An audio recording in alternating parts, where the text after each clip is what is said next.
Satu set isinya ada kacang kedelai, bagelan, dan mini yogurt.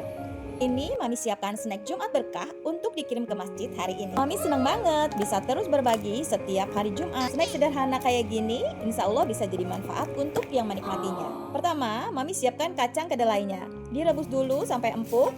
Setelah matang, Mami kasih sedikit garam supaya rasanya nggak hambar. Lalu Mami kemas ke dalam plastik-plastik kecil seperti ini biar mudah dibagikan. Nah, untuk packaging Mami pakai lunchbox ukuran S yang sudah dirakit seperti ini. Praktis banget bun, tinggal masukin isinya dan langsung siap dibawa.